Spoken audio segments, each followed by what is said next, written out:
Strait of Hormuz, 25 degrees 36 minutes north, 56 degrees 33 minutes east, 3:15. 72 U.S. Navy sailors aboard USS Mason and USS Truckton moved against 90 Iranian Revolutionary Guard fast attack craft defending a 12-mile shipping lane. 47 minutes until the convoy would drift inside Iranian coastal missile range. The two destroyers maintained an escort box around 3 civilian oil tankers pushing through the narrowest choke point of the Gulf of Oman. Spy 1D radar swept the horizon every 6 seconds, painting the usual clutter: fishing dhows, coastal traffic, false returns bouncing off the Iranian shoreline. But at 3:17, the pattern broke. Surface contacts emerged from 3 directions simultaneously. A head-on group accelerating from the north, a trailing element shadowing the convoy's stern, and a third formation circling beyond the radar horizon near Keshem Island. The Iranians weren't hiding. They were positioning. What made this different from the 100 previous harassment attempts was the layering. Quadcopter drones appeared just above the waterline, flying so low they merged with wave clutter. Each drone broadcast its own erratic transponder signal, forcing the Aegis system to filter through hundreds of phantom tracks. Civilian vessels in the area suddenly became camouflaged. Iranian fastboats slowed to match tanker speeds, disappeared behind merchant hulls, then re-emerged with new electronic signatures. The commander in the Mason's Combat Information Center understood the trap within 90 seconds. Iran wasn't trying to sink anyone yet. They were hurting. The escort commander divided his forces into 4 elements before the first shot.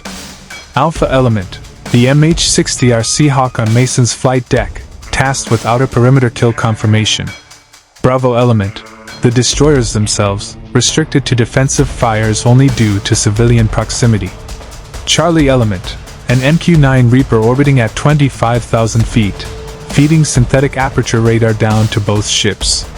Delta element, 2 AH-64E Apaches from a forward arming and refueling point on the Muzandam Peninsula, positioned exactly for this scenario but not yet committed. The asymmetric edge came from an intelligence source the Iranians didn't know the US possessed. Signals intercepts from a coastal listening post in Oman had revealed the full swarm playbook 3 weeks earlier. The response was already written. They just needed the trigger. At 3:22, Mason transitioned to modified combat status.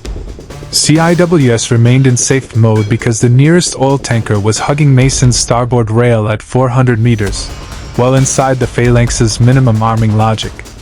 The gun could track. It could not fire without shredding civilian superstructure. The convoy adjusted speed, attempting to open separation, but each maneuver pushed the tankers closer to the Iranian coastline. Truckton moved to block the eastern gap. The civilian formation began to compress like a herd sensing wolves. Then the Seahawk lifted off. 3:25. The helicopter dropped to 15 feet above the waves, rotor wash tearing white streaks across black water. Its FLIR system painted the battle space in shades of gray and hot white. Below, a Bagamar-class fastboat broke from the northern formation and accelerated to 45 knots, angling directly toward the lead tanker's stern. The Seahawk's weapons officer acquired the target, verified no civilian vessels within the fragmentation cone, and squeezed. The Hellfire AGM-114R traveled 5,200 feet in 4.2 seconds. The warhead detonated against the boat's fuel bladder at 3 hours 26 minutes and 11 seconds. The fireball rose 80 feet. Secondary explosions walked across the water as ammunition cooked off. For 47 seconds, the tactical picture stabilized. The swarm hesitated. Then Iran adapted. Instead of massing, the remaining boats split into independent groups. Some turned hard port and vanished behind merchant ships. Others feigned retreat, then doubled back. 6 boats deliberately positioned themselves inside the convoy's projected path, forcing the oil tankers to choose between collision or turning closer to shore. The Seahawk couldn't maintain a firing rhythm. Every time the pilot lined up a shot, the target ducked behind a civilian hull. The MQ-9 overhead tracked everything, but data latency over Link 16 meant the picture reaching Mason's CIC was always 3 seconds behind reality. At 3:28, The Iranian electronic warfare units along the coast powered up. Not gradually, full spectrum, simultaneous emissions from 3 known sites near Bandar Abbas. Mason's Spy 1D began painting phantom contacts moving at 800 knots. Fishing boats appeared as high-speed attack craft. Actual fast boats vanished entirely. Operators tried to filter by Doppler, by return strength, by historical track data, but the EW environment shifted faster than manual override could compensate. Link 16 began fragmenting. Data packets arrived 5, 8, 12 seconds late. The Seahawk's position on Mason's tactical display drifted 200 meters north of its actual location. The MQ-9's feed dropped entirely for 18 seconds. The kill chain, which had taken months to integrate, unraveled in 90 seconds. 3:32. The outer defense line collapsed. The Seahawk pursued a group of boats beyond the convoy's perimeter, chasing targets the destroyers could no longer see. A gap opened on the eastern flank.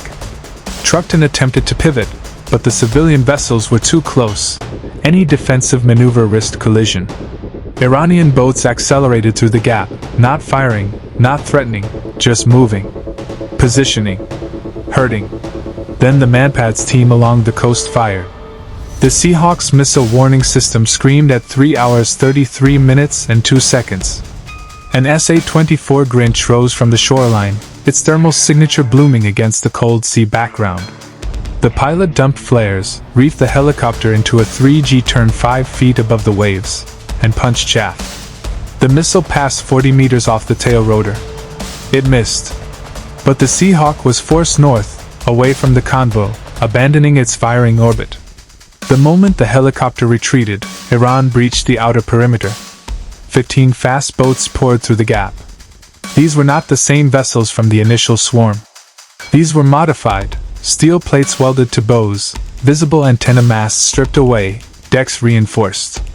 Each carried an estimated 800 to 1,200 pounds of military-grade explosive. Bides on the water. They accelerated to 50 knots, V-shaped wakes glowing phosphorescent in the moonless night. 3:35. The suicide boats closed to 900 yards. CIWS operators on Mason watched the tracks converge on their screens. The system tracked. It calculated. It refused to fire. Because behind the lead VBID, overlapping its trajectory at 412 yards, was the superstructure of the middle oil tanker. The Phalanx's automatic engagement logic would not authorize a shot with that probability of civilian impact. The most powerful close-in weapon on the destroyer was neutralized by the very ships it was sworn to protect. From tactical to urgent. Threat inbound. Threat inbound. No solution. Repeat, no solution. 3:38. The first VBID crossed into the danger zone, 500 yards from the lead tanker. On the bridge of the Mason, an officer later described watching the boat's bow rise and fall as it pounded through the chop, counting seconds, knowing the explosion would arrive before the orders. Then the low rumble became a roar. 2 AH-64E Apaches appeared from behind the tanker formation, flying so low their landing gear nearly kissed the waves. They had been staged at a covert forward refueling point on the Muzandam Peninsula, a location not listed on any unclassified map. Delta Element was no longer waiting. The lead Apache's gunner activated the M2 30mm chain gun, but he didn't aim it. He just looked. The AHAD system, integrated helmet and display sighting system, tracked the gunner's helmet position at 1,000 times per second. Where his eyes went, the gun followed. The M230 traversed independent of the helicopter's flight path, slewing left as the pilot banked right. The first burst of high-explosive dual-purpose rounds walked across the water, shredding the lead bide's bow. The warheads detonated prematurely at 3 hours 38 minutes and 41 seconds. The fireball consumed the boat and the one behind it. Secondary explosions sent steel fragments skipping across the surface.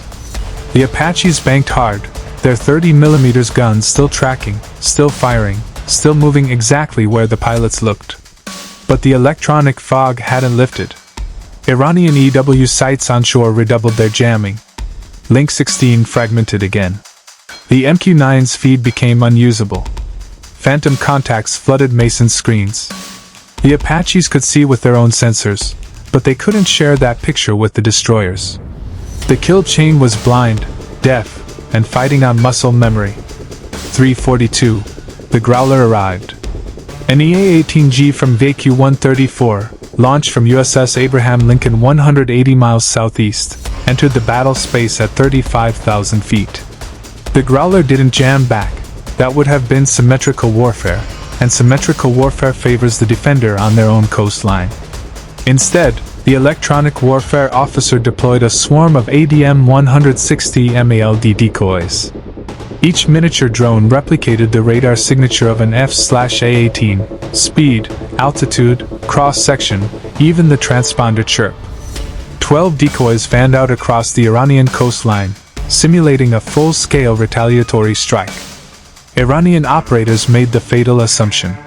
They cranked their fire control radars to maximum power, attempting to lock onto the incoming fighter package. Their EW transmitters blazed at full spectrum. Every signal source revealed itself. The Growlers and /ALQ-218 receivers triangulated the origin of every Iranian emission within 11 seconds. High-resolution geolocation data streamed to the Aegis system via a secondary data link, not Link 16, which remained compromised, but a backup channel Iran didn't know existed. The digital fog didn't lift. It was torn away. Phantom contacts vanished from Mason's screens.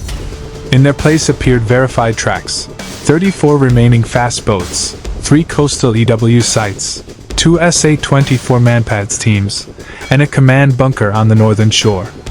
3:46. The kill chain reconnected.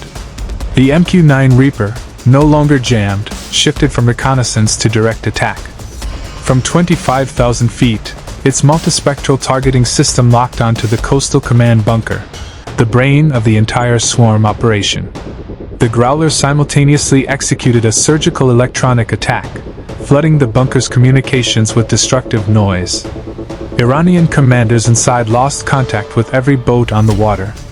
The Reaper fired its final hellfire at 3 hours 47 minutes and 12 seconds. The missile took 14 seconds to reach the target. The explosion collapsed the bunker's northern wall. On the water, the Apaches intercepted the remaining bides before they could reorganize. The lead suicide boat had turned toward the tanker formation's stern, attempting a final run.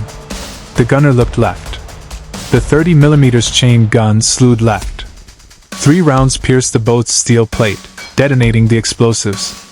The Seahawk, having re-entered the battle space, fired its second hellfire into a trailing BID at 3 hours 48 minutes and 1 second. The fireball rose 120 feet. The remaining Fastboats dispersed. Without command guidance, without EW support, without the cohesion that had made them dangerous, they reverted to what they had always been, small boats running from a fight they couldn't win. 3:51. The MQ-9 sensors counted the remaining Iranian vessels. 17 operational craft fleeing north. 12 burning or sinking. The rest had scattered into civilian traffic, their transponders silent. Casualty accounting came later. 6 Iranian boats confirmed destroyed, an estimated 34 naval personnel killed. U.S. forces suffered 0 casualties, but the Seahawk's airframe had accumulated 3 stress fractures from the evasive maneuver. 1 Apache returned to base with a single 7.62 round through its tail boom, likely a stray shot from the Bide's deck-mounted PKM. The round had missed everything critical by 4 inches. The mission objective was verified at 3:53. All 3 oil tankers transited the strait without structural damage. No civilian casualties. No environmental release. The convoy cleared the choke point at 4:02, entering the safer waters of the Gulf of Oman. But the strategic consequence was quantified in the days that followed. Iranian fast attack craft did not attempt another swarm operation in that sector for 11 months. The coastal EW sites remained offline for 3 weeks, the time required to replace equipment fried by the Growler's counter-emissions. And the Iranian Revolutionary Guard Navy revised its entire small boat doctrine, acknowledging in internal communications later leaked to Western intelligence that Massed autonomous swarms cannot survive against a multi-domain kill chain that achieves real-time sensor fusion. When the last Hellfire struck the bunker at 3:47, the Iranian commanders understood something the Pentagon had long suspected: electronic fog cuts both ways. For 12 minutes, they had blinded a U.S. Navy destroyer. But the moment they illuminated themselves to track the decoys, they became the targets. In modern maritime warfare, the first side to transmit loses. That is the new math of the Strait of Hormuz. And tonight, Iran learned it the hard way.